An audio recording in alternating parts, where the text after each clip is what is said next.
भारतीय राजनीति में कुछ नेता अपनी पार्टी की नींव होते हैं, पर्याय बन जाते हैं। उनकी आवाज पार्टी की आवाज हो जाती है, उनके नाम से पार्टी की पहचान होती है। उनसे सलाह लिए कोई भी फैसला नहीं लिया जाता, लेकिन वक्त और सत्ता का खेल कातिल नुमा होता है। जो पार्टी की जड़ हुआ करते हैं, एक दिन अचानक उन्हें किनारे कर दिया जाता है। ये किस्से किसी एक चेहरे या किसी एक पार्टी के अंदर की कहानी नहीं, ऐसा कई राजनीतिक दलों में देखा गया है, जहां उन्हें अचानक से ही पार्टी से बाहर या साइड कर दिया जाता है। चर्चा तो आम आदमी पार्टी से राज्यसभा सांसद राघव चड्ढा की हो रही, लेकिन उनका नाम आते ही कई चेहरे कई दलों से भी उजागर हुए हैं, जिन्हें जरूरत ना पड़ने पर बाहर का रास्ता दिखा दिया गया है। ये नेता भी कभी पार्टी के अनमोल रत्न हुआ करते थे, लेकिन कैसे ये पुराना सामान बन गए, आइए जानते हैं कुछ नेताओं से जुड़े उनके किस्से। नमस्कार, मैं नाज़मीन खान और आप देख रहे हैं SPN9 न्यूज। राघव चड्ढा आम आदमी पार्टी दिल्ली मॉडल का चेहरा। राघव चड्ढा आपके सबसे चमकदार चेहरों में से एक थे। 2022 में वे पंजाब से राज्यसभा सांसद बने, पार्टी के राष्ट्रीय प्रवक्ता बने, बजट पर तीखे सवाल पूछे और केजरीवाल की अरविंद केजरीवाल इमेज को राष्ट्रीय स्तर पर पहुंचाया। लेकिन 2 अप्रैल 2026 को आपने अचानक चौंकाने वाला फैसला लिया। राघव चड्ढा को राज्यसभा में डिप्टी लीडर पद से हटा दिया गया, उनकी जगह अशोक मित्तल को दे दी गई। पार्टी ने राज्यसभा सचिवालय को चिट्ठी लिखकर कहा कि अब चड्ढा को पार्टी कोटे से बोलने का समय ना दिया जाए।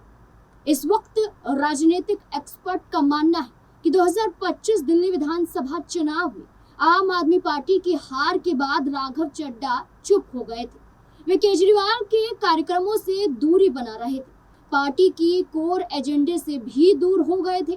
पार्टी सूत्रों ने इसे अनुशासनहीनता बताया, बीजेपी और कांग्रेस ने इसे आम आदमी पार्टी में दरार बताया। सिर्फ 24 घंटे तक राघव चड्ढा पार्टी का चेहरा थे, अगले दिन साइडलाइन हो गए, जिस पर पार्टी से सफाइयां भी सामने आई।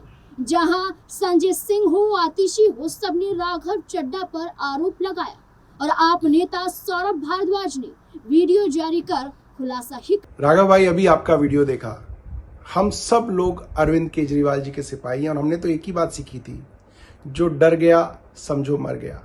हम सबको तो लोगों के मुद्दे उठाने थे, सरकार की आंख में आंख डाल के।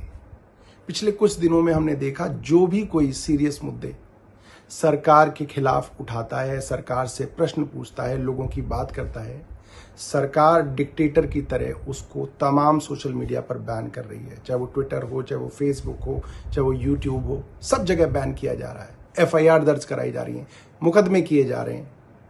सरकार को इससे कोई फर्क नहीं पड़ता कि कोई सॉफ्ट PR अपनी पार्लियामेंट में करे, क्योंकि पार्लियामेंट में एक छोटी सी पार्टी का बड़ा लिमिटेड टाइम होता है। उसमें अगर कोई समोसों की बात उठा रहा है तो उससे ज़रूरी है कि देश के बड़े मुद्दों की बात उठाएं। पूरे देश में हमने देखा, हर राज्य में चुनाव से पहले सही लोगों के वोट काटे जाते हैं और नकली और झूठे वोट बना के सरकार पूरी बेईमानी के साथ सिस्टम पे कब्जा करके चुनाव जीत रही है। वेस्ट बंगाल में भी यही हो रहा है। अभी सारे विपक्षी पार्टियों ने CEC को इम्पीच करने के लिए मोशन लाना चाहा, आपने उसको साइन करने से मना कर दिया। जब भी कोई मुद्दा हो जिसके ऊपर अपोजिशन वॉकआउट करती है, आप वॉकआउट नहीं करते हैं। पिछले कई अरसे से मैंने देखा, आपने कोई भी मुद्दा सदन में नहीं उठाया जिसमें आपने प्रधानमंत्री या भारतीय जनता पार्टी की सरकार से प्रश्न किया हो। ऐसे डर की राजनीति कैसे चलेगी?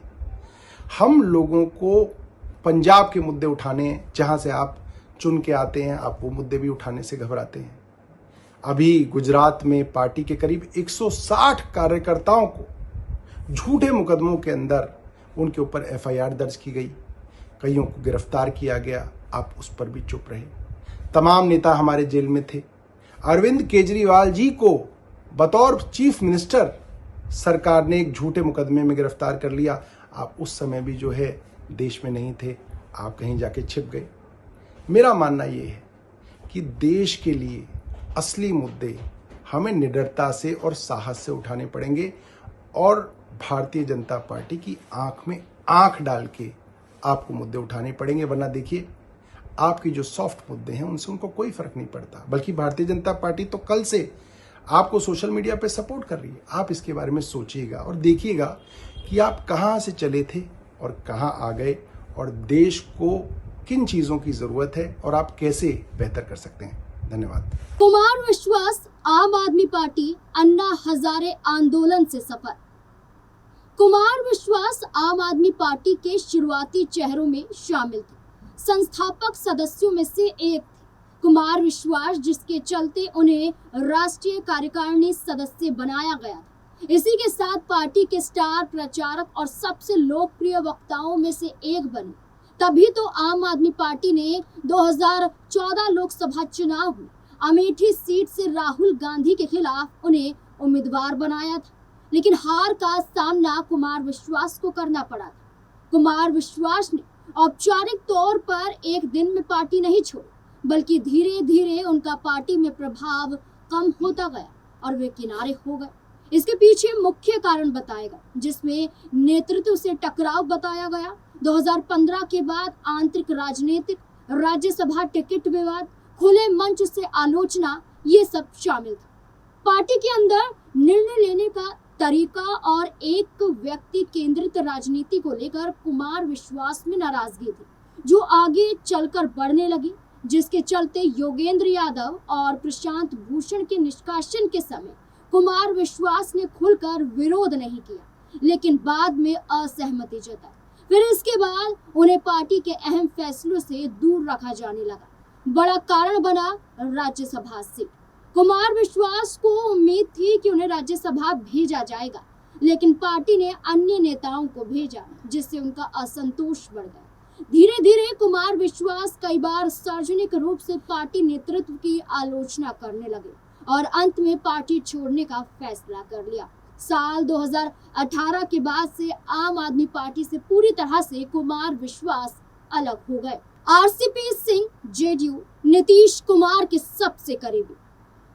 आरसीपी सिंह नीतीश कुमार के सबसे भरोसेमंद सहयोगी थे। 2020 में वे जेडीयू के राष्ट्रीय अध्यक्ष बने। 2021 में केंद्रीय इस्पात मंत्री बने।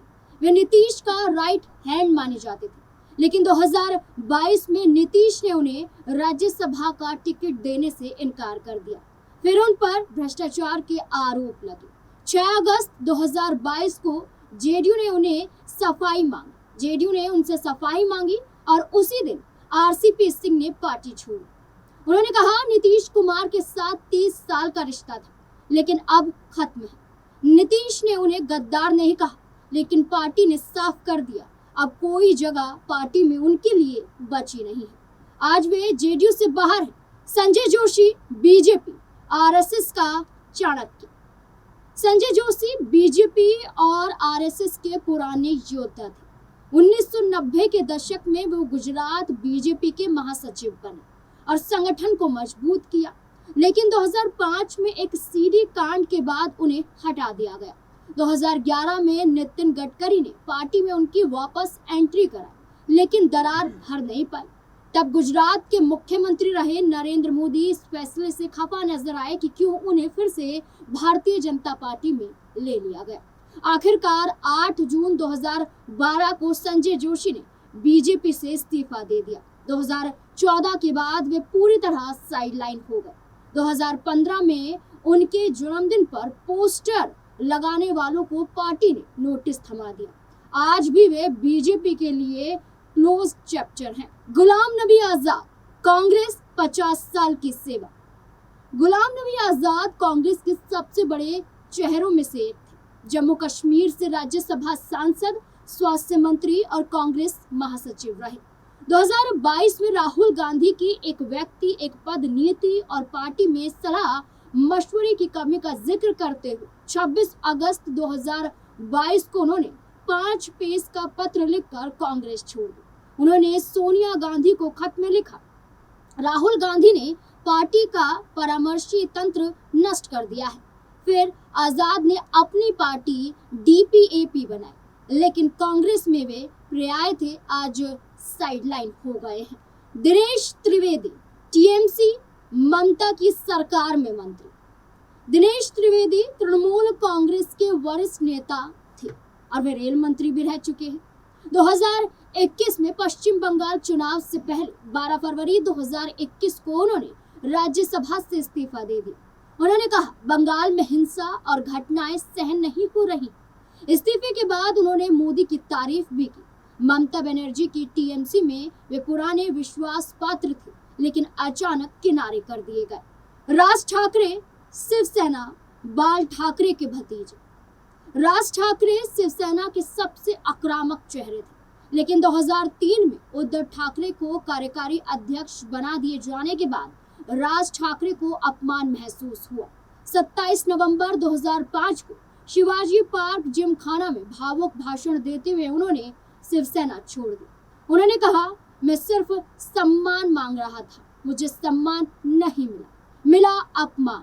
बाद में उन्होंने एमएनएस बना। 20 साल बाद भी वे शिवसेना से साइडलाइन चेहरा है। आजम खान समाजवादी पार्टी रामपुर का बादशाह। आजम खान समाजवादी पार्टी के सबसे ताकतवर चेहरे थे। वे रामपुर से 7 बार एमएलए और मंत्री भी रह चुके, लेकिन 2020 से कई केसों में जेल भेजे गए आजम खान का सफर धीरे धीरे खत्म होने के कगार पर पहुंचने लगा। फरवरी 2020 में फर्जी पैन कार्ड केस में सजा हुई, फिर नवंबर 2025 में 7 साल की सजा हुई। जेल में रहते हुए सपा ने उन्हें साइडलाइन कर दिया। अखिलेश यादव ने आजम खान को लेकर कहा था, पार्टी फैसला करेगी। जेल में रहते हुए समाजवादी पार्टी में उनकी सक्रिय भूमिका कम हो गई। कुछ रिपोर्ट्स में परिवार ने शिकायत की कि अखिलेश यादव ने जेल के दौरान ज्यादा समर्थन नहीं दिखाया। रामपुर में पार्टी की कमान दूसरे नेताओं को सौंप दी गई। हालांकि रिहाई के तुरंत बाद अखिलेश ने उन्हें बिहार चुनाव के स्टार प्रचारक के रूप में आगे तो किया, लेकिन बार बार जेल जाने से आजम खान राजनीतिक गतिविधियों से दूर हो गए और अखिलेश यादव ने भी उन्हें पूरी तरह से साइडलाइन कर दिया। कुछ कहा तो नहीं, लेकिन उनके फैसले यही दिखाते हैं कि अब आजम खान समाजवादी पार्टी से साइड हो चुके हैं। इन नामों के साथ लिस्ट यही नहीं खत्म हो जाती है, बल्कि ये लिस्ट लंबी है, जिन्हें गिनते गिनते समय लग जाएगा। लेकिन इन कुछ नामों से ये साबित जरूर हुआ कि ये गेम सिर्फ एक नेता या एक दल तक नहीं सीमित है, बल्कि ये बताता है कि जब जब आपका कद आपकी पार्टी में सबसे ऊपर जाएगा, तब तब आपको साइडलाइन कर दिया जाएगा। आज जो चेहरा है, कल वो पुराना हो जाएगा। ये नेता याद दिलाते हैं कि पार्टी हमेशा व्यक्ति से ऊपर नहीं होती, लेकिन कभी कभी व्यक्ति को ही कुर्बानी पार्टी के लिए देनी पड़ती है।